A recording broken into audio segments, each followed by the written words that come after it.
Good evening and welcome back to the Online Wine Tasting Club, and welcome to those of you who are joining for the first time. It is wonderful to see you all again. It feels like a lifetime since we've last been in these seats, which must make it about 4 weeks or something. Something along those lines. Well, I've been off in the United States of America, going around and drinking lots of brilliant wine and finding out what's going on over there. Getting ready for our California Dream tasting, which is going to be amazing. And Jamie, what have you been up to? Covering you while you've not been there. Is that the case? Because we weren't the actual presenters last time, weren't we? We had the amazing Caroline, who is behind the computer tonight producing. Hi, Caroline. And we also they can't see you waving from back there, but she waved. We also had the wonderful Lee Isaacs, who's a diploma in wine and just one of the nicest people in the wine industry. We love him to bits, and we hope he'll be coming back soon and talking to the Adventurers series because he knows quite a bit about stuff.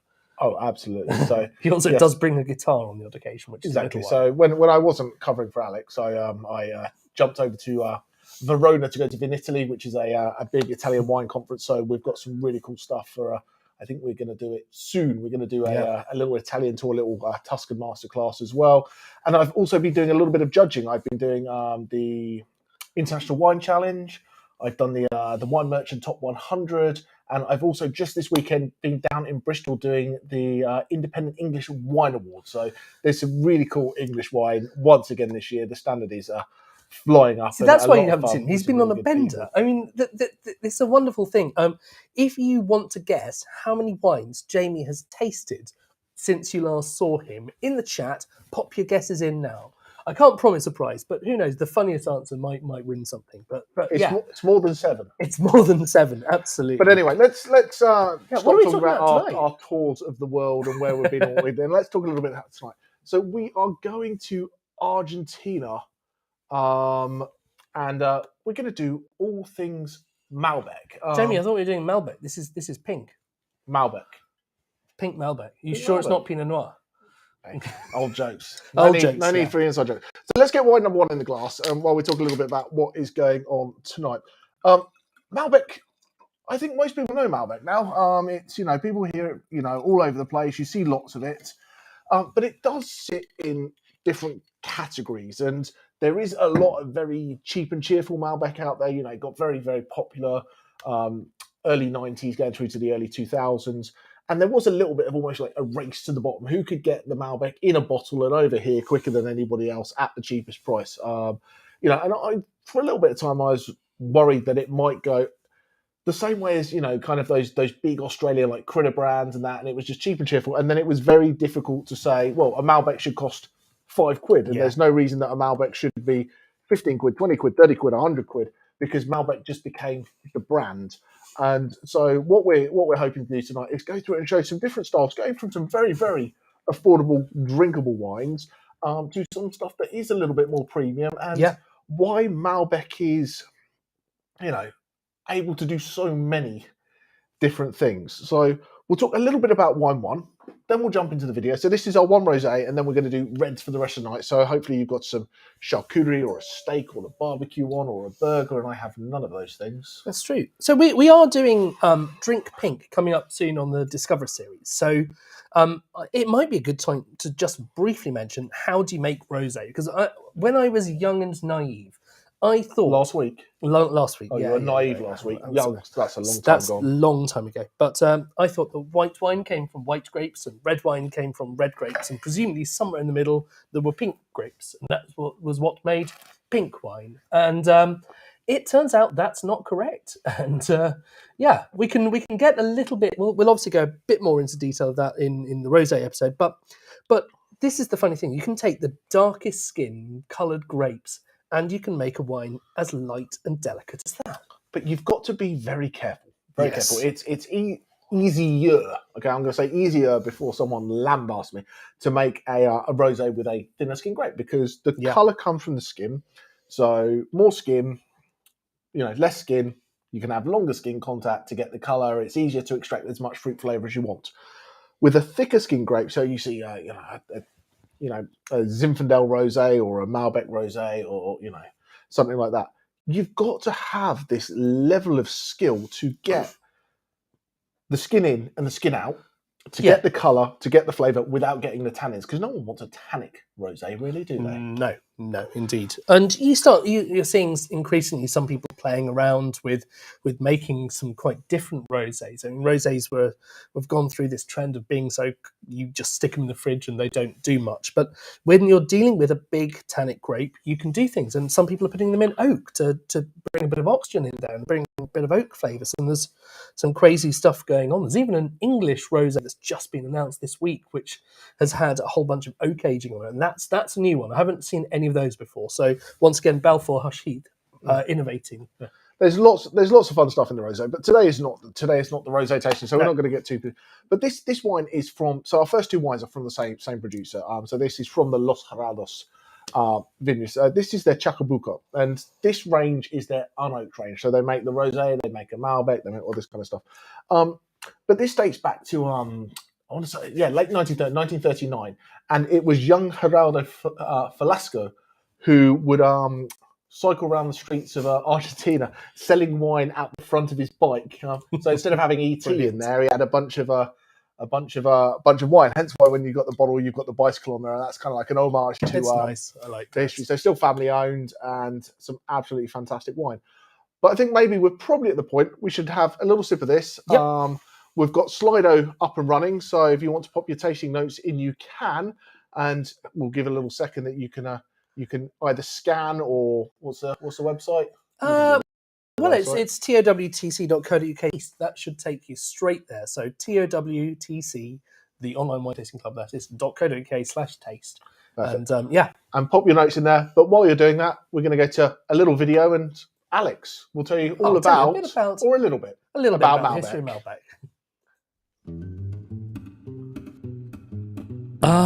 Malbec, known by wine lovers all around the world and seen by many as today's go-to red wine for a rich, decadent wine experience at a great price.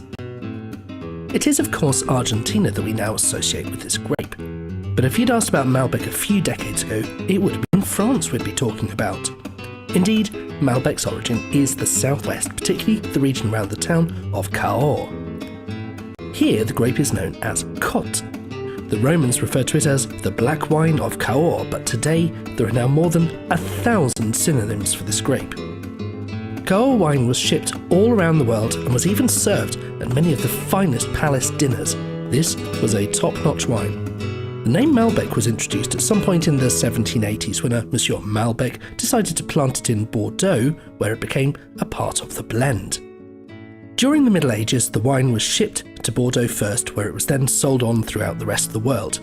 And during the 1300s, Bordeaux was of course the centre of the wine trade with England. But as they controlled the marketplace, the local Bordeaux winemakers didn't allow the other wines to be sold until all of theirs was gone. So Cahors started fetching much lower prices. And with this decrease in price, Cahors wine started becoming a bit more rough and ready, perhaps somewhat rustic. Eventually, the restrictions were removed, but with disease and economic problems, the damage was done and plantings were decreasing. In the mid-1880s, the variety was introduced to Argentina and planted in the Mendoza region. Now, it has become so popular that it makes up a third of all of the red wine vineyards. In Mendoza, high up in the rain shadow of the Andes, the climate is sunny all year long, and most of the vineyards are located on the plains. However, in recent years, many new vineyards are planting in the foothills of the Andes or even high up on very high elevations. It is a dry place with very little rainfall, so the grapes have to be drip irrigated with water coming from the glaciers. But on the other hand, Cahors is grown much lower down on plateaus or very modest hillsides. What with all the synonyms and being such a minor grape in the Bordeaux blend, Malbec was just not a household name until some 2 decades ago, when Argentina rediscovered and decided it was ready to reintroduce it to the world. It was in the late 1990s when affordable Argentinian Malbec first showed up on the European and North American markets, and it made a massive immediate impact. Up until that point, Australian Shiraz was the undisputed king of the inexpensive, rich, easy-drinking red wines. In the modern world, Malbec has taken on some of those properties, and it's now renowned for a much smoother but still bold flavour, which which allows it to be paired with many strongly flavoured foods. Part of this comes from the different weather conditions they had in Argentina, and also a different set of winemaking techniques, but they also had a secret weapon. During that import of the grapes into Argentina, there was a nursery set up which has preserved many of the different variants of Malbec that have long since died out in France. Now, there is much more genetic diversity in Argentinian Malbec than there is in its home country. Now, there have been times where French wine producers have resented the Argentines for all of their success, but they've moved on from that. Cahors is now reinventing itself and attempting to create something much more akin to the style made popular in Argentina. But they're keeping their own homegrown variety, which I'm really pleased about, and they're trying to differentiate these by whether it's called Malbec or Cot. If you have the Cot, it's a rich, dark, tannic wine that really does put hairs on your chest. So Malbec's story is one with ups and downs, but with a happy ending. The world is in love with this easy drinking and very fruity wine. It can be made in stainless steel to really demonstrate that fruit, or it can be aged in oak barrels to create a richer, more full-bodied flavour. Tonight we're going to demonstrate a range of different wines showing the impact of the different winemaking techniques and the terroir. So let's go taste some Auxerrois. Or is it Du Noir or Vespero? How about Taranis? Oh, shut up, Alex. It's Malbec o'clock. Let's get back to the studio. Welcome back, and I hope you enjoyed the video. It's a very brief introduction. There's a slide in there which showed all of sort of the different characteristics, and we did wonder about whether to go into, is it, high acidity, medium acidity, all those kind of things, and we thought, actually, let's save it for the chat, because we know we've got quite a few people who are learning about wine in an official way, people who are studying for their WSETs or their diplomas, and we would love to help any of you guys out in any way that we can. It's probably more him than me, but it's help everybody out. I'm a helpful kind of guy. So yeah, absolutely. Ask any questions you've got about that, and if you'd like us to talk in more detail about that, we will. It's your club. Absolutely. But with the tasting notes coming here, lots of strawberries. It's got that kind of vanilla thing. I love a rosé with a bit of fruit on it. It's got a bit of richness about it, and rosé doesn't have to be one of two things. So there's a lot of kind of, it's like this very dry Provence stylistic that's just cold, wet, white, acid, freshness, drink it in the sunshine. Yeah. Or you go to the other extreme and you go to that white Zinfandel, deep, sticky, sweet kind of style. This kind of sits because it's not sweet, but it's fruity. It's got this lovely texture about it. And I think this is a great drinking rosé that you can either just sit and drink a bottle of quite easily. But also, if you're doing, you're out in the sunshine with a barbecue, a bit of grilled chicken or something like that, I think would be absolutely fantastic with it. Couldn't agree more. Even, or with salads as well. That fruit would go brilliantly. But excellent. So, Los Aroldos, and on their bike. On your bike, on your bike. So that wine is on your bike, mate. Dutifully onto wine number 2. Well, for those who finished it, but there's lots of nice. People want to know. They want to know the answer, don't they? Okay, so we'll pour this very quickly because we've got to get this in the glass. What kind of numbers we had? We saw about 175, 200 and something, and those kind of numbers. You have very little faith in me, people at home. Very little faith in me. I did the count and went back through my tasting notes. I have tasted over 600 wines in the last 2.5 weeks. Some absolutely spectacular. Some less than spectacular. Well, that's the way when you're in competition. So some really cool stuff that, fingers crossed, shall be coming your way soon with the Online Wine Tasting Club.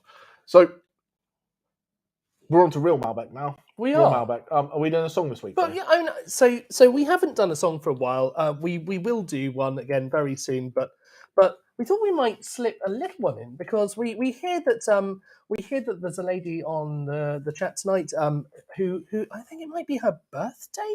Is that right? How would you celebrate that? First, we should put our tasting notes in for wine. We should, number 2. We'll get tasting notes in for wine number 2. But I feel I should get out my compare massage. Just get on with it. Happy birthday to you. Happy birthday to you. Happy birthday, dear Steph Wilson. Happy birthday to you. Actually, I need the fat suit on as well. Hey! Thank you. I hope you like Steph and John. I don't know if you're really excited by that or we owe you like 6 months worth of free tastings. but something along that line. So Malbec time. So back to Malbec. So we are with Los Heraldos, which is same winery as we previously had, and this is their Roble Malbec. And same winery, same grape. I mean, isn't that mad? Same wine. It's the same wine, yeah. Basically. So this is their Roble, and Roble is something that you sometimes come across in Spain, especially in Rioja, and Roble translates in Spanish as oak. And this is what gives it this little bit of richness on top of it. Not loads of oak. This, about 8 months on this, so a little bit of time on there, but not enough to give it massive vanilla. It just kind of rounds everything out. And I don't want to go too much into the tasting notes until people have had a chat to do it. And also, we could talk a lot about it, but this month we're very, very lucky. We've got a master of wine, Mr. Alistair Cooper, who is going to do the first little chat. It's a good name as well for a Roble wine, isn't it? Oh, Cooper, I see what you did there. So a Cooper makes barrels, You've got your tenuous links away. But what we'll do is we will head over to Alistair, who will talk a little bit through this wine, and then we'll come back and talk about your tasting notes. So get your tasting notes in there. We'll see you in a couple of minutes. So today I'm tasting the Los Heraldos Malbec from La Consulta, which is in the Uco Valley just outside Mendoza. Now, the Uco Valley has been somewhat of a revelation in Argentina recently, and especially for Malbec. So what we're talking about here is altitude. And altitude in Malbec has become a really important factor in the evolution of the Argentine wine industry. Why is that? Well, those hot days and cold nights give a longer ripening period and gives an amazing freshness to the wine. So altitude is really, really important. This has had a little bit of oak. This has had, I think, probably 6 to 10 months oak. I'm not totally sure exactly how much, but you can just get a little spice from the American and the French oak. And what's beautiful about this for me is the chalky tannin profile that you get from it. So those chalky tannins, again, come from the soils up at altitude. And this is a wine, classically we think of Malbec going with steak, but this really does go well with a juicy ribeye on the grill, or the parrilla as they call it in Argentina, for a big, great asado.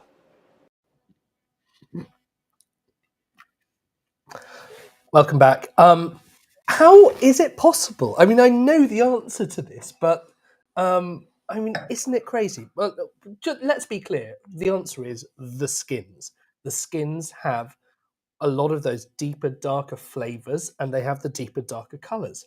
So if you press it and then you give it a bit of skin content, and then you press it, I think, generally speaking, not that many hours, like 12. maybe 12. Yeah, 12 was the same number for the Zinfandel that I tried as well. So another dark skinned grape, but it's so different. With this, it's fermented on the skins, and so all of these skins of the grape are bubbling around, and they punch them down, and they pump the juice over the top, and it extracts these colours and the tannins and the flavours from the skins, and that is literally the same wine. So I'm just going to jump back a little bit, just in case Alex has missed a step for people. There's two main ways of making wine. There's making red wine and making white wine. So you get your grapes in and you crush them. Yeah. And when you want to make white wine, you want to get that juice away from the skins very, very quickly. So you do what's called pressing it, that it basically you force it through a massive sieve and you get the juice and all the other stuff stays behind. With a red wine, what you'll do is you'll leave it all together when you ferment the juice, because you need to have the skins there if you want to get the colour, the flavour, the tannins. So your big difference between your red wine and white wine is with a white wine, you'll press it to get the juice before you ferment. And with a red wine, you won't press it until after you've fermented to get the juice. And then with your rosé wine, you'll press it before you ferment, but you might take a little bit more time to do that. So you'll crush it, leave it for a little bit, press it to go from there. So just in case he'd missed a step for anyone who's not important. A big winemaking buff out there, that's kind of it is. Because I teach a bit at WSET, and that people always sometimes confuse that because you say crushing and pressing, and that sounds like the same thing. That's the same word, isn't it? It's just a synonym, but two very different things in the winemaking process. So this is where we ferment the grapes with the skins, with that to get this beautiful extract. And Malbec, there's not many things out there that have this level of colour. No, try when you look at through towards a white piece of paper, or put your thumb behind it. Can you see your thumb? Yeah. No, is the answer. So colour intensity. If we're doing our WST, high. Yeah, high intensity of colour. That's a dark wine. And I don't know, I can't remember if this one is fined and filtered. Yes. I believe it is. I mean, yeah. So you're not looking at some kind of bits and pieces left behind. It's just the intensity of that colour. That's deep down, tiny little molecules floating around. It's mad. We've got smoky, we've got blackberries, we've got someone needs to invest in Jamie getting some new glasses. We've got earthy, black cherries. Yeah. A lot of these dark fruits. Spice. So spice again comes from your oak going into that. Absolutely. So at about 6, I think we can be more specific. It was 6 months in American oak, wasn't it? So I believe coming through on this one. So yeah, it's big, it's bold. But what is going to be interesting as we go through is if we were doing just, I don't know, an Argentinian tasting, and then we had a Pinot Noir, we had a Sauvignon. This would definitely be the biggest, boldest style out of them all. Yeah. What's kind of exciting is doing 5 different Malbecs. We're going to be able to kind of play around a little bit and go, these are how different Malbecs compared to each other, where there's different oak aging, different winemaking techniques, different soil, different altitudes. But I think that latter half of it is what makes Malbec so different from the Shiraz that went before in that category. And Shiraz is great. Don't get me wrong, I love Shiraz. But your cheap Shirazes came from these big plains in Australia. The fact is, these grapes are high up, so they have the sunshine from this. We talked about the rain shadow. So the clouds stay on the west side in Chile. Alex Taylor bingo. Rain shadow. But on the other side, you've got a very warm, sunny day. But at night time, unlike in Australia, it cools down a lot because you're up at 2,000, 1,000 meters high, maybe even 3,000 meters for some of them. So that is cold. That you're going to get the grapes cool down an awful lot, and that preserves the acidity. It gives you a nice long growing season. A long growing season, long ripening season. So the flavors, they take a little bit longer to develop. So you get more interesting flavors coming in there. You don't have to push it, and it's a really different thing. So this is perhaps your classic Malbec, a really good example of it. I think if I wanted to sit in a blind tasting and get a Malbec put in front of me, that'll be the one. It's blackberries, it's blueberries, there's that kind of smoke. Yeah, a little bit of spice from. But I think we'll also see, and it was mentioned a little bit in the video, and everything we're having tonight is labelled Malbec. But when we talk about people saying it's a Cote or something like that stylistically, not dissimilar to when you go to California or you go to South Africa, and you see same area, one person's making a Syrah and the other person's making a Shiraz. Yeah. So if you had to hedge your bets, you go, well, the Shiraz is going to be a richer, fruitier style, and the Syrah is going to be that more kind of like earthy, kind of spicy style. And I think you're going to start seeing more of that with Argentina, that they're going to, and you're seeing a little bit in Chile now that they're labeling more and more as Cote, that you're going to start seeing these things stylistically. So people are able to go, okay, this is my fresh, fruity, rich style of Malbec versus this is my more chewy, earthy style of Malbec or I'm going to have something with really burnt and spicy off a barbecue, which is going to be great. Yeah. Exactly. Yeah. Fantastic. Anything in the chat, Caroline, that needs to pop up, needs to be answered, needs to go? Everybody's happy. Everyone's happy. How's snack chat? What are people eating? We haven't got snack chat. No snacks. We've got how quick we are on getting packs out to people. Well, that's nice, isn't it? Nice. Pack chat. Pack chat, yeah. Pack chat. Fantastic. So we just mentioned really, really high vineyards and diurnal shifts and all that kind of stuff. Yeah. Next wine. So we're going to move on to wine number 3. And this is Extreme Altitude Terroirs. And I love the name as well, illogical. I have a feeling I know what that means. So this is Augustin Lanus, and I heard the stories of these Malbecs when we first opened up the winery about 3 years ago, and it's absolutely mental. And if you want to say there's someone who has dedication to their craft and dedication to doing things right and different and whatever it needs to be, there's not many people that do this. His drive from the base of the mountain up to where his vineyards are on these little dirt tracks that no right to even be walking on, let alone driving on. It takes about 9 hours to get his vineyard each way. So and he has to go and check on these vines several times a week. Because otherwise, never know what's going on. 9 hours to drive up to your vines. That is mucho logico, if you ask me. Your Spanish is mucho malo, my friend, and not like malolactic. So 2018. So we are out of Mendoza here. We're up in Salta, which is one of the most northern growing regions in Argentina. And bear in mind, because we're in the southern hemisphere, that should technically be the warmer because it's nearest to the equator. But it is also the highest. You've got vineyards. These guys go up to 3,500 meters above sea level. So it kind of balances out. If you were going to be growing Valley Floor up there, it'd be far too hot, and you get these big, rich, jammy, over the top, over extracted kind of wines. But because you're able to get up high in the vineyards, this is also very, very, very good for Argentinians. Argentina's number one, kind of like indigenous white grape. You get a lot of Torrontes in Salta oil, which is absolutely fantastic.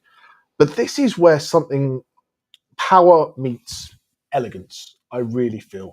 You've got this beautiful long growing season. You've got this great rich fruit. I'm not going to get too deep and meaningful before we go. But am I right in saying we've got a little video about these guys that really shows the terrain and where we're at? Yeah, and we'll go from there. Watch out for where he drives through this gap in the rocks. That looks quite hairy to me. It does indeed. I would go, but I would probably have to have a blindfold. But let's get this up. Let's keep going with your tasting notes, and we'll come back and just see how beautiful this area is.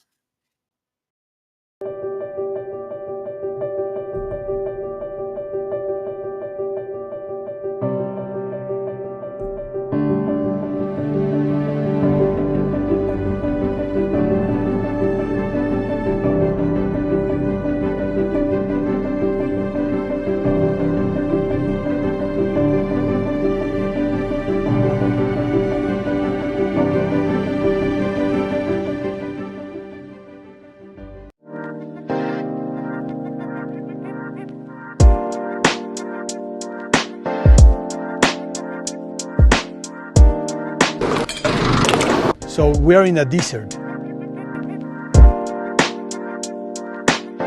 I found out on that grapes the exotic thing I wanted.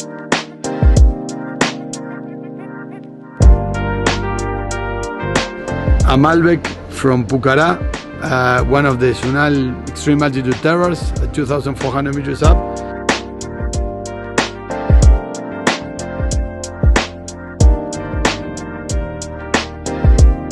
For me, this is, the hand of God on here.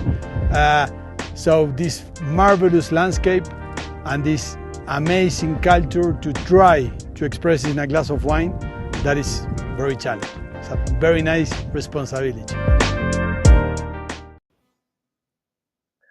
Isn't that cool? Stupid but cool.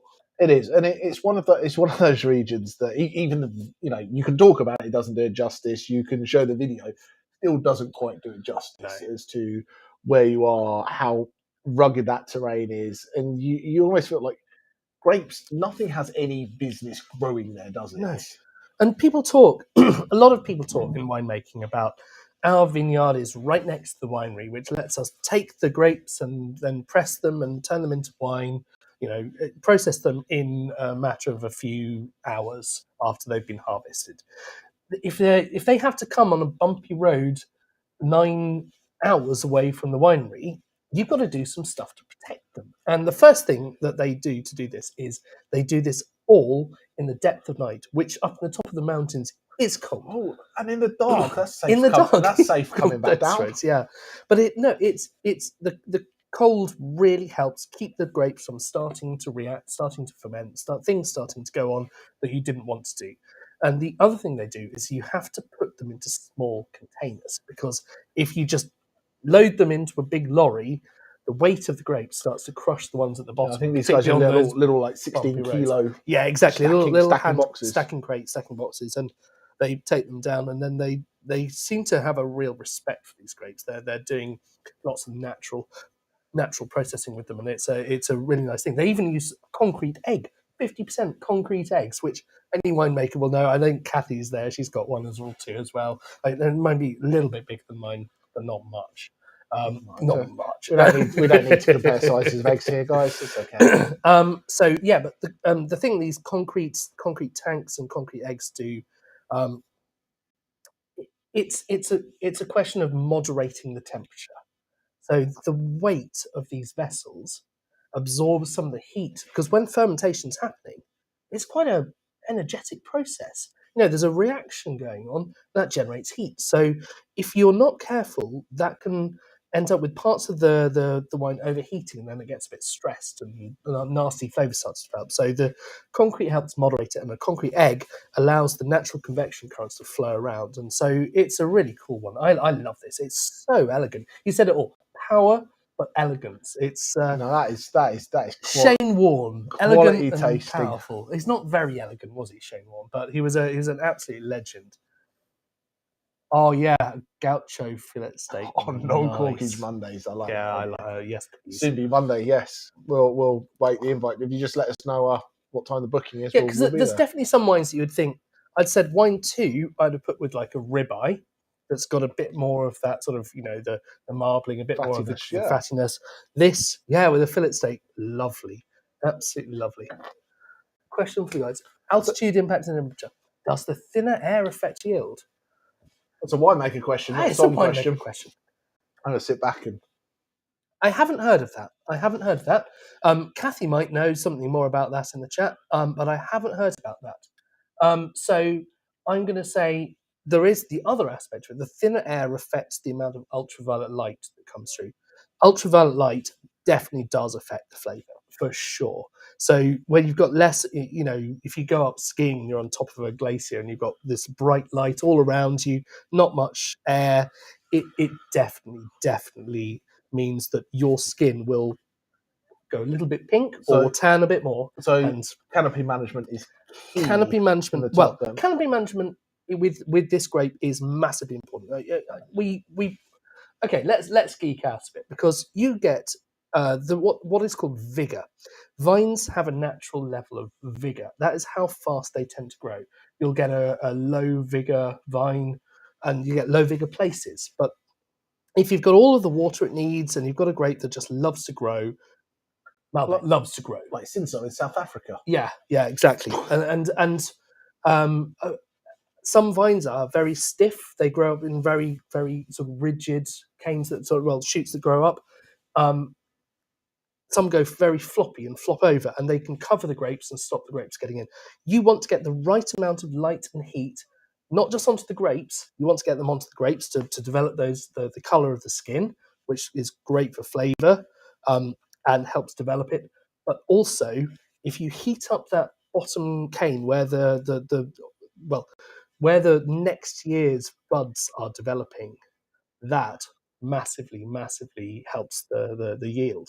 And yield is a very important thing, because with this Malbec in the Andes,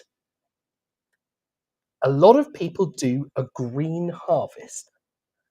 So they make the vine start to produce a lot of grapes. And then they see what the season throws at them. And they will go around into the vineyard and go, right, how much time roughly do we have left until we're going to harvest? Okay, we think that we need this percentage of the grapes to remain. So they'll go out into the vineyard, and pretty much every Malbec producer that I've ever spoken to does a green harvest, cuts a bunch of the grapes away so that the vine puts more energy into ripening up the ones that's left. Yeah. So 2 big things there: canopy management and a green harvest. Real key factors for that. High altitude wine growing. Dairy altitude impacts grass growth. Yeah, absolutely. Then there you go. There we are. Hilltop grass mountains. UV lights. Gracias. No, oh my. You were going so well. It was so sensible until... It was so sensible. It's almost sensible. Once again, lots of blueberries. I would say, blueberries come up a lot. And when we talk about blind tastings, we generally go red fruit, black fruit. Yeah. Blue fruit is a telltale sign you've got a Malbec in your glass, because there's not many grapes out there that have that blueberry flavour. We talk about black currants, black cherries, red currants, red cherries, strawberries, blueberry. Doesn't screams Malbec. Screams Malbec. Is there anything else that gets blueberry in it? Cot. Are you going to say Auxerrois as well? Yeah, Auxerrois. anyway, there you go. Very Noir. nice. Thank you. Despero. And outside of that, not much. Not much. So okay. only about 1,000 different grapes. But pretty good give. So if you're doing your blind tasting exam for WSET level 3 or diploma or Master of Wine, black blueberries in there is a helpful sign. It's a helpful sign. Wine. Once again, there's always outliers, but I've always found that's a helpful sign that if you're umming and ahhing, especially if you go, oh, this is a Bordeaux-esque grape. Yeah, that blueberry helps you pull away from it being Merlot or Cab. And there's other things that obviously how green it is and stuff like that. And we can talk about the nuances of blind tasting all day. But blueberry is a very helpful hint if you're trying to pick out a Malbec from a lineup. It's true. I'm gonna pour this, and that makes me very sad because I was really enjoying that. But we have some other lovely Malbecs. The show must go on and all that. The show must go on. And we are on to one of our rockstar winemaker friends, Karim Moussi. Apologies if we've talked about him before. But I shall talk about him again. We like him. We respect him. He works with Kathy. He's a good guy in the world of wine. And when you find a winemaker who you like, generally speaking, they make good stuff. It's a pretty good guide. You often said to me, "There's no such thing as a bad vintage, really. Ultimately, a good winemaker can make great wine, even in a bad vintage, but he might make less of it." Absolutely. So we'll get a bit of this in glass, and I'm quite happy if we're not running around the corner to talk about that a little bit. Basically, when we talk about vintages, saying that it's a good vintage in the region says that everybody had the opportunity to make good wine. Yeah? Mm-hmm. Yeah. You can make good wine in a good vintage. Oh, you could probably make some in a bad vintage, but you could definitely... not having a vineyard doesn't help, but yeah. So vintage is a sign that generally the conditions were right to be able to make good wine. It doesn't mean that good wine was made. No. A bad winemaker is the same, it's very easy to screw up wine. My God. You're only as good as the ingredients you're given and then the chef who does it. And the more you push the boundaries of winemaking, the more risks you take because you want to create something that's not just follows the recipe, as our great friends in Ratatouille said. There are undoubtedly recipes for making a good wine in a good year. You talk about Chardonnay. You get some good quality French oak. You press it into a barrel. You barrel ferment it using native yeast, and you're pretty much well on the way. Bit of batonnage, stir it all up. You've got probably a pretty damn good quality Chardonnay, assuming that the grapes are right. If you have a bad year, you've got to use your skill. You've got to use your skill, and you've got to be a good winemaker to go, I can do this with this, I can do this with this, I can do that with that. Yeah. And it's, going back to a culinary term, like if you're given all the ingredients, everything you can make a good meal, even if you've got limited skills in the kitchen. But then there's the ready, steady cook type of winemaker that goes, oh, I've only got this and this, and I can only use X amount of that and X amount of that, and I can still create something fantastic. And when you get into the commercial world, my God, it gets even easier because you've got wine from there, and you look at the chemical makeup of all of these different wines, and you say, what do I want? Well, that means 10% of that, 20% of that, 3% of that, and you do a trial, and you go, yep, that's it, and you sell it to the supermarket, and it's not easy. It's still a risky business, but it's exactly. But you see more and more winemakers like to turn around and go, the work is done in the vineyard. Yeah, I'm like, and I sit around there as a somm going, so what do we need winemakers then? Yeah. If the work is done in the vineyard, what do you do? But so this is the Año Zero Alta Cedro from Karim Moussi. First vintage of this was 2000, hence why Año Zero. So we're now 20 years in. But I have to give all the wines tonight we get from the same supplier, Condor Wines, really, really fantastic guys, and they helped us out with a lot of the content. But also, Karim Moussi is probably a little bit of a part of why we're sat here tonight. So back in early 2020, when I was still, thinking the world was still turning, March, wasn't it? And Alex was telling me it was not. I was going, we're all going to die. I was meant to be heading over to Dusseldorf to Pro Wine, and Karim was meant to be coming over as well to go to Pro Wine and was going to stop in the UK. Pro Wine in Germany, where pretty much everyone in the wine world comes. Absolutely. So he was meant to be stopping in the UK, and it was our first big tasting at Tring Winery. And he was going to come over and do that, and then off to Pro Wine. And it got closer, and it got closer, and it got closer. And then, are we traveling? Are we not traveling? Pro Wine got cancelled. Karim then decided he wasn't going to travel. And as a new bit, it's like, yeah, we sold all these tickets. What are we going to do? And the guys from Condor Wine turned around and said they'll come and host for us. So we hosted it. But Karim created us these fantastic videos tasting through the wines with stood in the vineyards. Yeah. And as the world changed, we're like, this has got legs. And we realized that you could do a winemaker dinner or a winemaker event without having the winemaker in the room. Yeah. And it really kind of helped solidify the idea that we could do this as we went into COVID. So big cheers to that. But anyway, so we're in La Consulta, which is within the Uco Valley, which is within Mendoza. And this is what's kind of interesting and kind of cool. We'll talk a little bit more about it later. That Argentina is getting terroir and typicity from different regions. And I think that's great worldwide. If you just talk about France, you don't just go, this is French red. We talk about Burgundy, we talk about Bordeaux, and then when we say Burgundy, we say, where in Burgundy? Yeah. And it's Côte Chalonnais. Oh, where in Côte Chalonnais? Where in Côte d'Or? And we dive down to like single vineyard sites. Yeah, even individual strips in these. And people go, single block, single vineyard. And previously, 20 years ago, we went Argentina. Yeah, it's an Argentinian Malbec. Oh, that's nice. Then we went Mendoza. And then, we've dived into these smaller sub-regions, which is absolutely fantastic. Mendoza has about as much grape under vine as France. So that's like saying Argentinian French wine. That's really kind of cool. The alcohol on this is a little bit higher, but still very, very well integrated. So to balance with higher alcohol levels, you need more tannin. That's one of those weird things. You can have a low tannin wine and it's 14%. It burns you. And I don't know. I think it's probably the coating effects of the tannins. I don't know. Is that right? Or something along those lines that appears to me. So you need to have that anything that's bigger, so more fruit or more tannin or more richness, because that will coat the palate and therefore the feeling of the alcohol burn drop.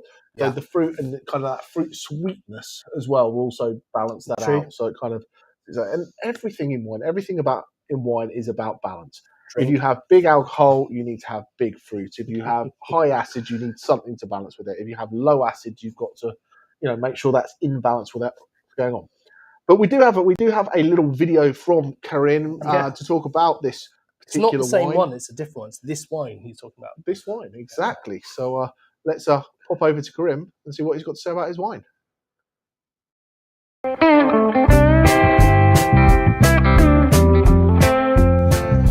Hello there, my name is Karim Musi, winemaker and owner from Alto Cedro Winery, and we're presenting here our Alto Cedro Año Cero 2019 Malbec. This Malbec is part of the Año Cero collection. Año Cero means 0 year, and it's our own interpretation of the new world from the beautiful place where we are allowed to make our wines in a place called La Consulta. That is the appellation, a very specific appellation inside the Uco Valley. This Malbec is we sourced here from 4 different places in the La Consulta appellation that we pick them apart, they ferment apart, and we put them together as a single batch as soon as the malolactic fermentation finishes. Only 1/3 of the wine has oak aging, so you will find a very balanced, elegant, and very bright, fresh type of Malbec. I hope you can enjoy it today or anytime that you want. Cheers.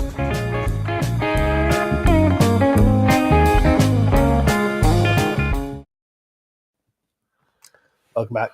So a lovely little introduction, and going on a tangent from Malbec. If you like what he does, he's a consultant winemaker with Alpaccio Wines. Who we've done some of their stuff, and if you're on our Discover series, we're following through with them. He also makes some great Tempranillo, done in kind of like a Rioja style with American oak barrels, and makes one of my favorite wine style. Well, two of my favorites. Two of them. I was going to say his Alandis project, which is a multi-vintage, multi-grape blend from all over Argentina. So he makes a Semillon Sauvignon blend from different vintages, which is kind of like a white Bordeaux, really rich, delicious white style. Stonking. And then he makes a Bordeaux red style blend, which is really quite cool. They both sit about early 20, like 22.95 kind of thing. Yeah, and absolutely delicious wines. And he's always doing cool, different things, unique stuff. He's just he's done a second from his Alandis thing called Concrete Tank. So instead of it being in oak, it's in a concrete tank. Easy as that. So all that. But I mean, it's funny because this is, if you looked way back in the video, there was a brief shot of the grapes that make up the Bordeaux blends on average across all of the different wineries. And the biggest one by far is Merlot, because it's easy to grow and they make a lot of it. And it's in the best situation. Merlittle.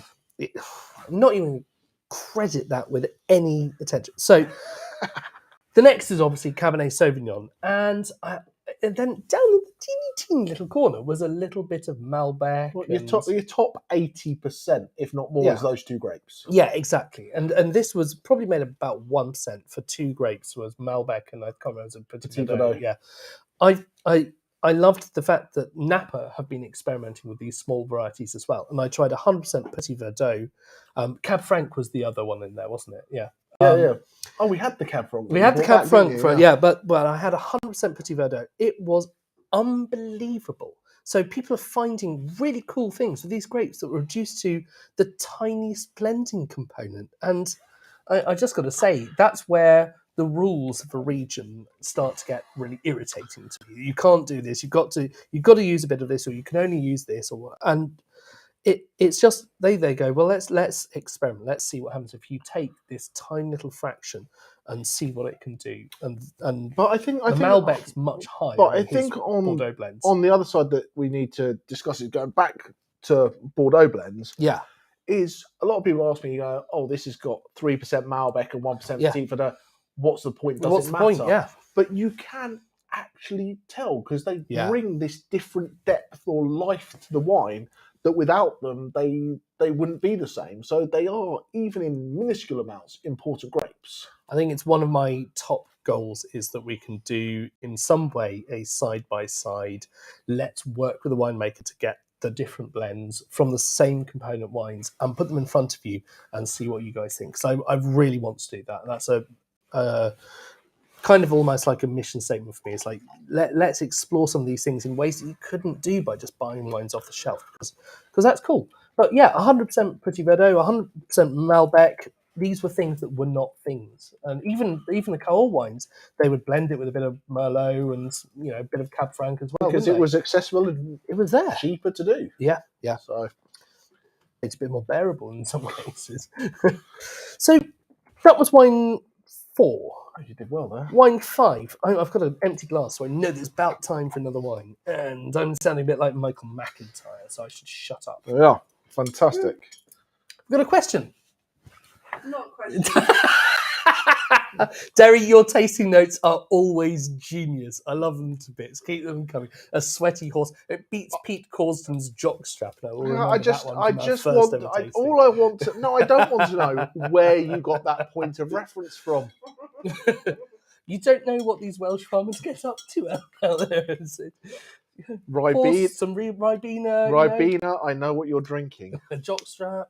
Okay, anyways, this is a... So tell me about this one. We're moving on to a much smaller area now, aren't we? Or a very different area. Very different region.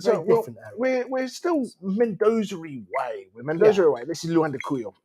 What we found with Argentina... Kind of northwest, isn't it? Yeah, north and that way, going up into the Andes. Up into the Andes, you can pour your own. I'll pour my own. I want to get the right sheet out. So what we were doing, well, I say we, like I was over there, what people were doing is, a lot of Malbec was being grown in the foot. How am I supposed to read this? Why did Malbec find a home in Argentina? And why do you think New World regions seem to have gravitated towards particular grapes? Okay, so we'll talk a little Stay bit about subscribed to the Adventurers series. That's a big topic. That what we found question, is it's all about travel, and a lot of it is luck. People took a lot of things, and what we find is if we take Europe, people have grown the same stuff forever, and there's so many AOC, AOP, DOC, DOCG, DO, whatever it is, rules that they're only allowed to do that. So it's double-edged sword. It's limited. But it's good for the consumer because they know it's what you they're going to pick up get. a bottle of this, but it's also you can't do anything new, which makes it difficult. What with the new world countries, what's happened is things have travelled and they've planted everything, and they take on a new life, and it's gone. That worked, great. Yeah. That didn't work, get rid of it. So they've been able to kind of it's been a kind of like trial, see what works. And I think we made the point in indigenous grapes that there's been this symbiotic relationship of growing up between a region and the grapes that grow there. And now they know that they don't bother trying anything else. They know it. That's what you do. That's the rule. That's it.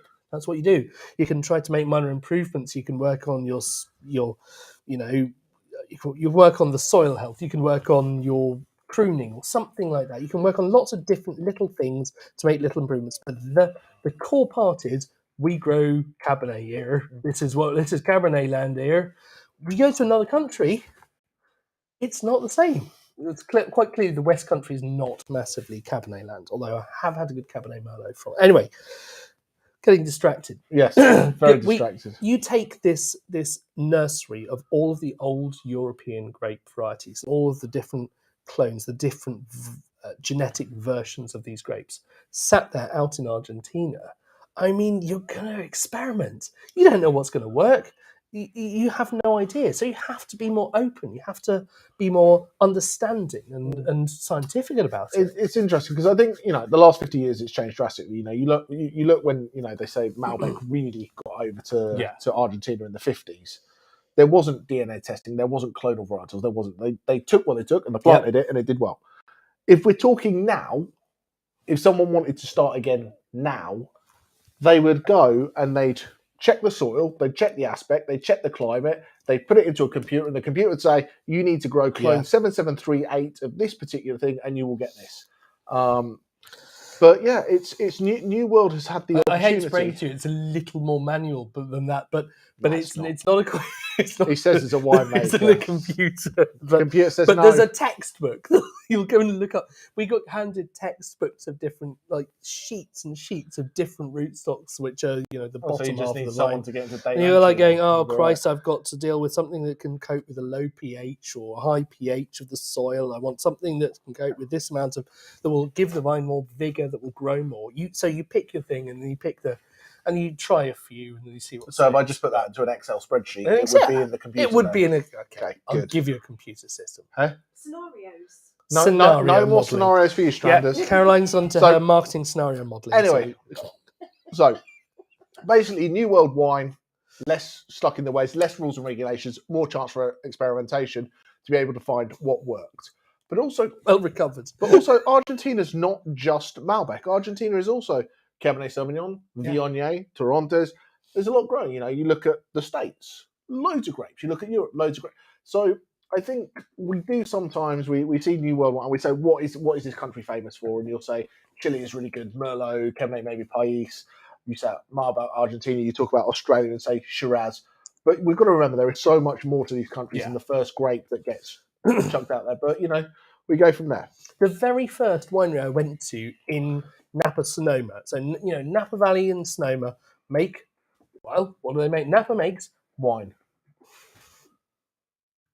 Dreams come true. Dreams come true, yes. Overpriced Cabernet. Overpriced Cabernet and Bordeaux blends and a little bit of very ripe Chardonnay with a ton of oak. That's your Napa. Move over to Sonoma. Bit cooler. Pinot. Lots of that. So what was the first thing I tried? Gamay and Rhone blends, and with a particularly Gamay spicy because of your love of Beaujolais. I like my love of Beaujolais. Yeah, but this is the thing. the first place I go to, and they haven't got a single one. They haven't got a Pinot Noir. They haven't got a Cabernet. They haven't got a Chardonnay. They're doing a Chenin Blanc. You know, the classic South African and Loire Valley grape. People experiment. If you give people freedom, they experiment. Absolutely. So I'm going to roll this back around. roll this back around here. So we're talking about Luan de Cuyo. And when Argentina kind of started off, there was a lot was planted on the valley floor at the base of the mountains.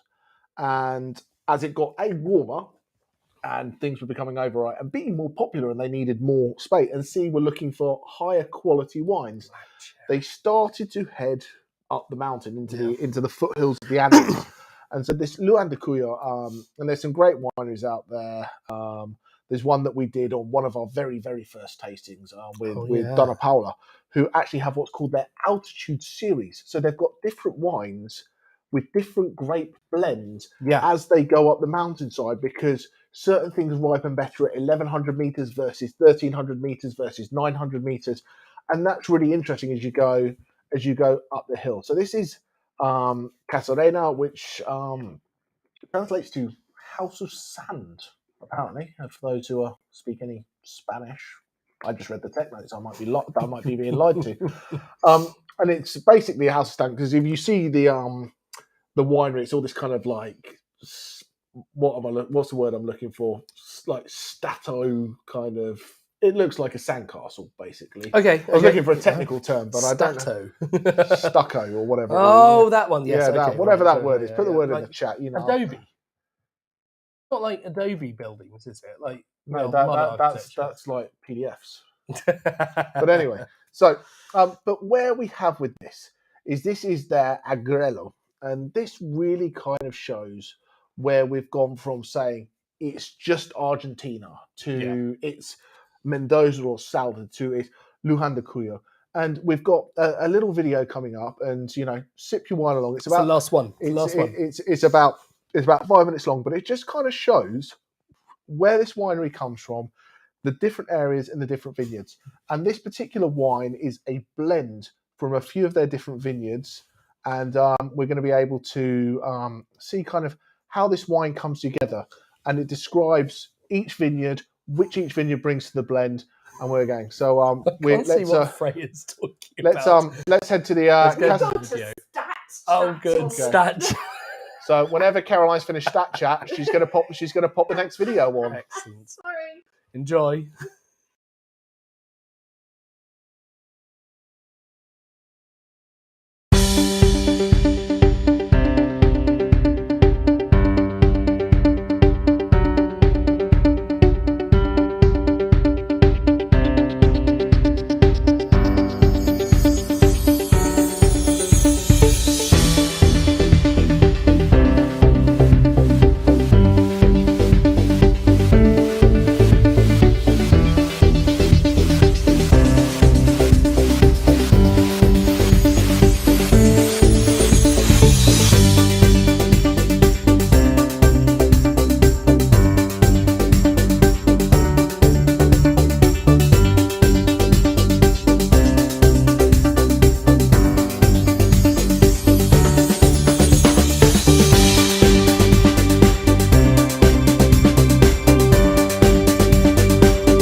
Ser custodio de los terroirs de Luján de Cuyo significa cuidar todo lo que los antepasados dejaron para que las futuras generaciones puedan disfrutar también de los frutos de este lugar. ¿Por qué? Porque las personas pasan y los lugares quedan. Casarena Single Vineyard para nosotros significa interpretar cada viñedo y entender cómo cada cepa se potencia en su lugar.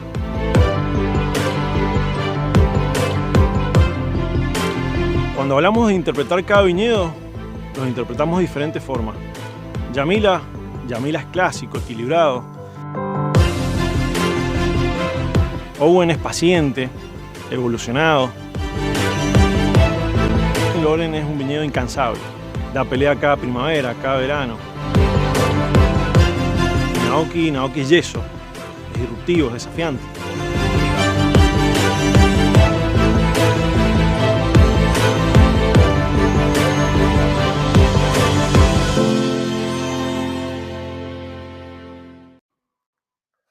Lots of vineyards. Well, actually, not very many of them. 3 of them, all going together into a blend. Was it 3? I think it was 3. 4. Like I said. Kind of. I'm an expert at statistics, apparently. 3-ish. But it just kind of... But is statistics a discipline or is it romance? I mean, I think that's the real question. You can discuss that in the chat. Everybody's lips. We don't need that on. We don't. In vino verum. So I think that it shows how we can really dial into certain plots, certain sites. So he's lost now, isn't he? He's gone. It's soft. Don't worry, I'm gonna have a come on, rescue it, mate. Yeah, I'm worried about my back problems from carrying the show every month.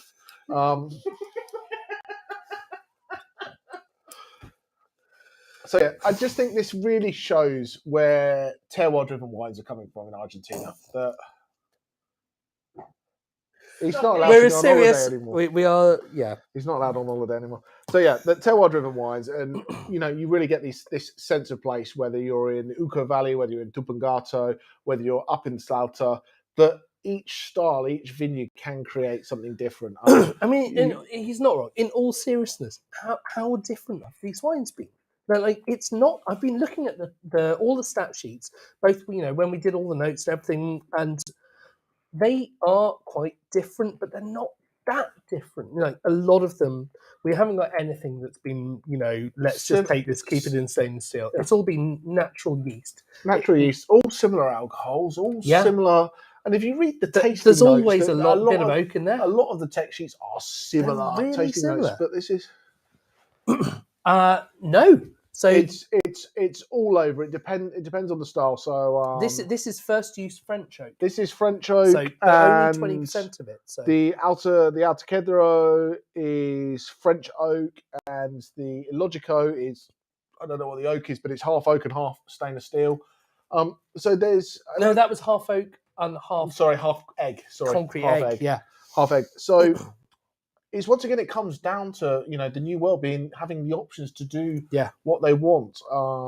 You'll generally find, the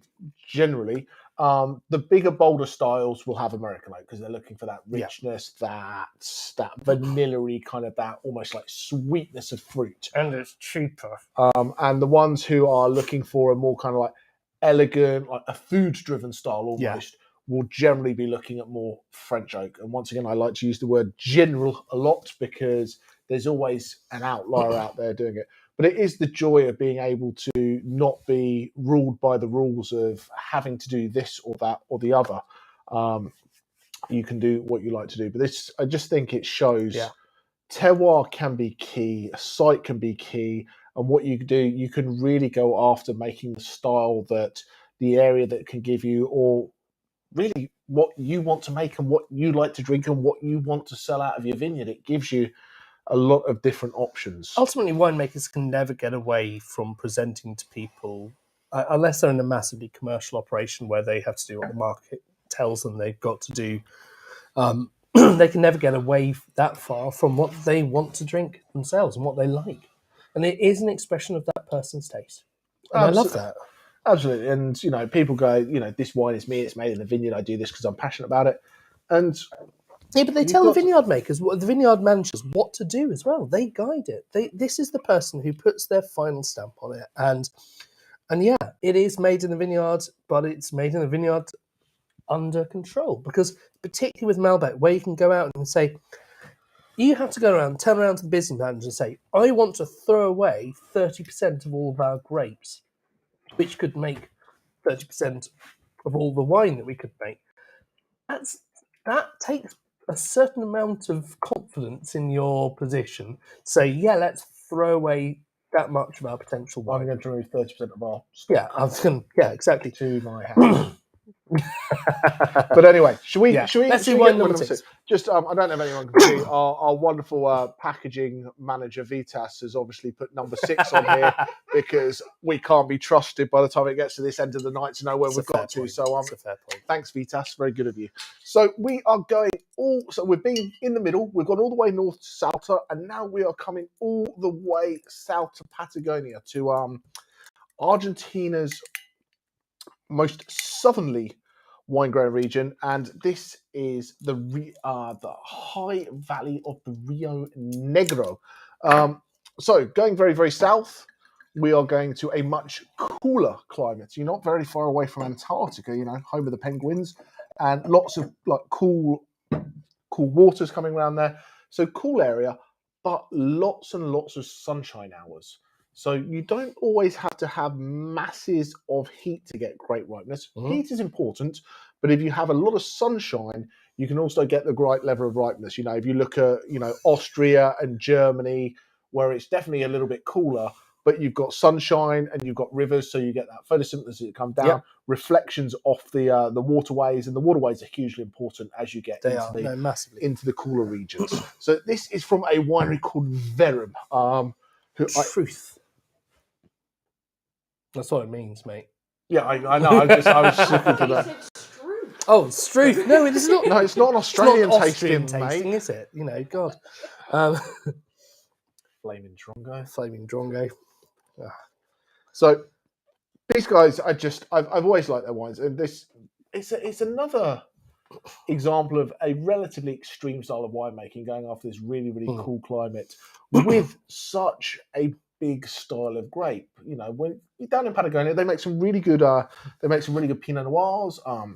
There's a winemaker called Matthias Riccitelli who makes a very, very good Merlot down there. But Malbec generally needs. He's the guy behind the very famous "Hey Malbec," which you might have seen, which is excellent.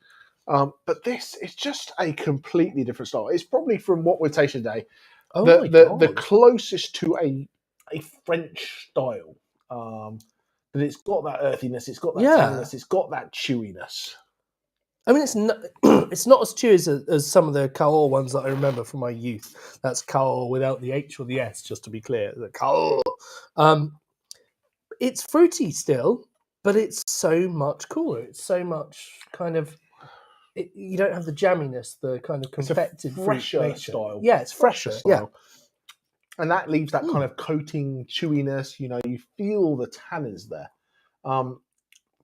So it kind of goes double-edged, doesn't it? Because it's that light, fresh style, but on the palate at the beginning. But then it's like this really chewy richness, lots of spice in there. Yeah, the chew comes after. It's weird, isn't it? It's late night chew. Late night chew.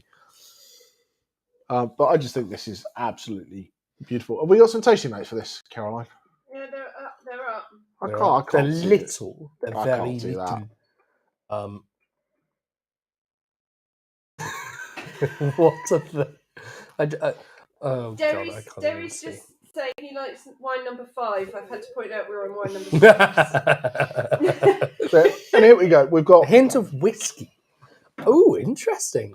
But yeah, definitely those gripping tannins, more of that spice. We've got away from, previous ones has been full of blackberries, blueberries, currants, red fruit, dark fruit, blue fruit.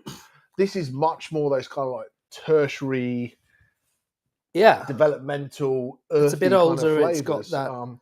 But where we're sitting in a much cooler climate region, so it's hard to get those jammy, stewy, over the top fruits. Yeah, the funny thing is that it mentions the someone says a hint of whiskey, and for me, it's almost more like a hint of bourbon or rye whiskey kind of thing that's going on.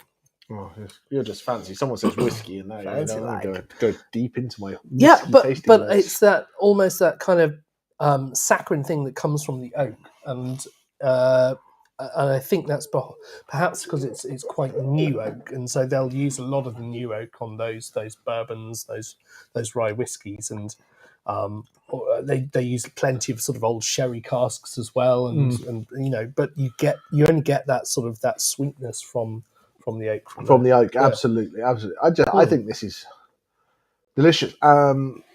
Wow. It's almost, once again, I don't know anyone else who does, your WSETs and things like that. If I got chucked this as a Malbec, I'd probably be a little bit thrown. So it's cool to have this slightly interesting style.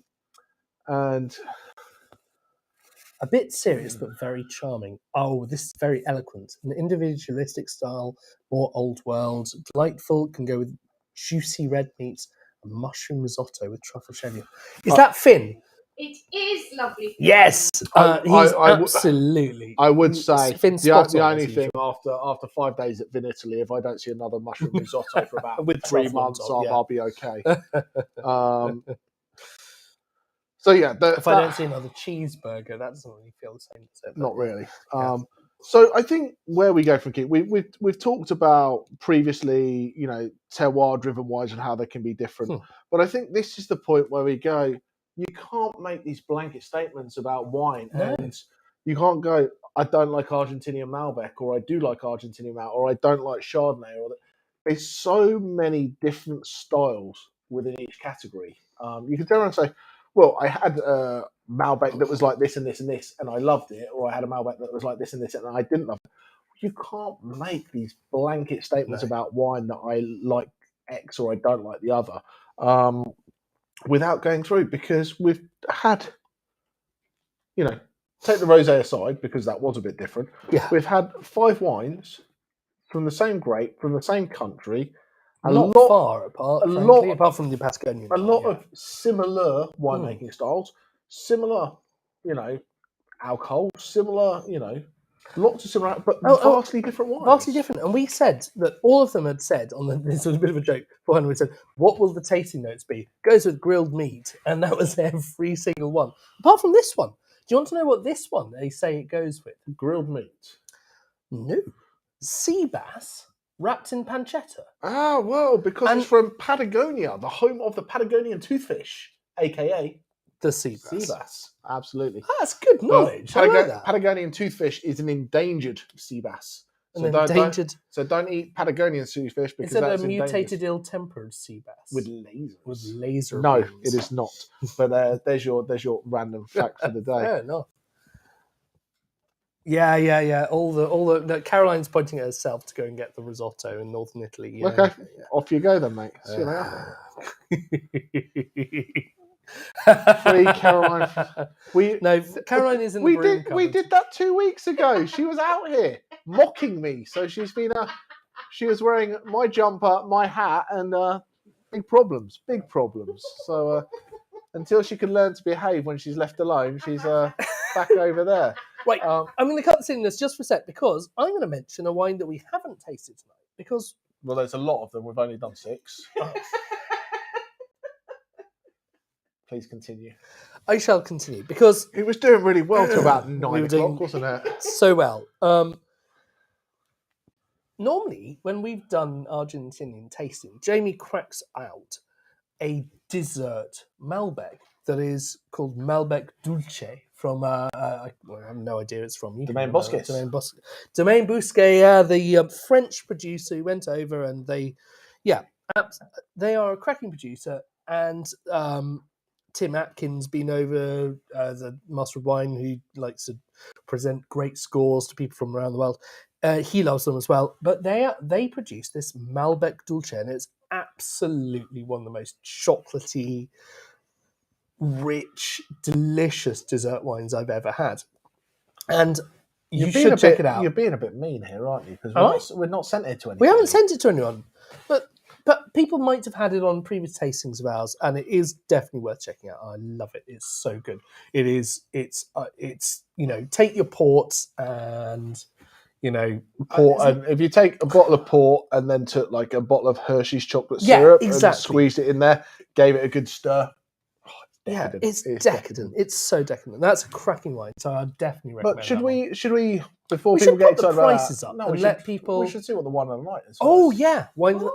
We were going to do one before and after, weren't we? But we're not going to. We're not going to because we haven't done it. Let's have a look for wine of the night. Please vote for Sort your things, drag them up and down, get them into the order you want. And while you vote for wine of the night, should we talk a little bit about what's coming up? I'm just reading what Magda's saying. This one is awesome. Oh, there you go. I'm not sure it's quality because it's number 6. Great question. Well, that's a very interesting question indeed. So it's a different style. And Jamie deliberately arranged these by style tonight. And I like what you've done there, mate. Very good. Thanks. It's not often I don't spend all the time on I don't get a lot of compliments from him, but that's nice. So what have we got coming up? So those of you who join us on both tastings, we're doing Drink Pink for our Discover series. And then end of next month, we are doing California Dreaming. After that, we're doing a little bit of Portugal, aren't we? Mm-hmm. What else are we doing after Portugal? Stranders? Is that Tuscany? Yeah. We're doing a bit of Sicily. We're doing Sicily. We've got Tuscany coming up from my Italian trip. And we're also, for those who are interested, we are looking at putting together a little tasting pack to do a one-day wine course that kind of sits somewhere between WSET level 1 and WSET level 2. There'll be 18 to 20 wines, about 3 hours of pre-recorded video. So you could just do a little less me and him messing around, a little bit more sensible, structured learning. That's a little bit more structured learning for those of you who want to, career in wine or really want to get into the nitty-gritty of how to taste, what to look for, that kind of stuff. Or even if you just want to enjoy and do this thing, but you want to share this with a friend, so you can spend 3 hours learning some cool stuff about wine, so that you can actually talk to them about something that interests you.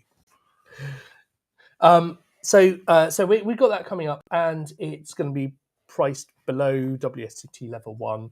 You don't have to do an exam. You can do an exam if you want to get a wine badge. Have you decided that? Is that happening? We've decided it is happening. Okay, it's totally happening. Do this course, become a wine badger. Become a wine badger. Yeah. But a great introduction to the different styles of wine, the different regions, the different grapes, and cover off a few things, and a really brilliant introduction in not very long time. And if you're on adventures, you don't think you need the introduction, get it to a mate, and your mate can do it, and then you've got a new mate to join your adventure series. That's a good idea. Okay, what are we looking at? Well, this has intrigued me, because this is not the way I thought it was going to go. Very interesting. Lots of fans of the rosé, which is deserved, because I really like the rosé. Right. Oh, that's good. Now, thank you for scrolling down, because I'm glad to see that wasn't no vote. So it's all very tight, but it is. And it shows it's an Eastern what style you enjoy stuff. It's there's very tight tastings like this. We're hoping there's not any bad wines you get. That is so bad I want to throw it down the sink. But personal preference there. But it looks like the Carolina is the wine of the night, with the Patagonian toothfish wine just below it. So I'm disappointed I can't say who's the winner. It's Illogico, Captain. Yeah, and that's exactly why we voted. That's why. Tragic. But look, we really hope you've had a fun time. Do we want to put the prices up? We could put the prices up, because the prices up. Let's do that. Yeah. Some and prices. Let's stop that. Have you had a good vote at 100? Just before cut that so off. Once again, we've got some really, really good value in here tonight. Even though the prices of everything seems to be going up at the moment, which is heartbreaking. But there's still great value out there to be had. And that I tell you what, I'm buying some of that Verum. And for those of you who have either just joined us or have missed a month or something like that, just to try and make our website a little bit smoother, the Online Wine Tasting Club is just solely for tastings now. All the wines, all the bottles now come through our sister company, Tring Winery. So the link still goes through there. So it's just Tring Wine, and follow that link. And then there's there's a bunch of other wines in there, wines from previous tastings, all that kind of stuff. So we've forgotten to put the code in for the free shipping on 6 bottles, so we'll do that for you. We'll send that. In the emails. And the other thing that this frees us up to do is to go and try to find, what we've had a bit of feedback from people is saying, what should I buy in the supermarkets when I'm in there? And, it's tough because with one hat on we go, oh, we'd love you to buy from your local independent wine merchant. And with another hat on we go, yeah, but what happens when we're in the supermarket? We buy wine. Let's find you the best wine you can from wherever you are. So moving the wine sales out of this frees us up to go and say, let's just go and just pick you cool wines. There's no commercial link there, so we'll go off and we'll recommend you what to buy in Aldi or what to buy in Marks and Spencers, and so other supermarkets are available. Exactly. So, but as always, it's been an absolute pleasure. A lot of fun tonight. Some really good wines. I hope everyone's enjoyed it at home. The snack chat, the Snapchat, the stat chat, whatever chat you choose. That's what we're here for. Club 40 chat. The big problem is you say you want Caroline out in the seats. She's much more fun on the chat. I'd be really bored. You don't want me behind there. I've got nothing to say. It's true. It's true. But I hope you've enjoyed it. Have a wonderful night. If you have, tell a friend. Get another friend to join and drink along with you or without you. With or without you. But that is us. Anyway, so it's that time of night to say goodnight. And Caroline's playing in the chat, but we can roll credits. We can indeed. And we look forward to seeing you next time. Take care, guys. Good night.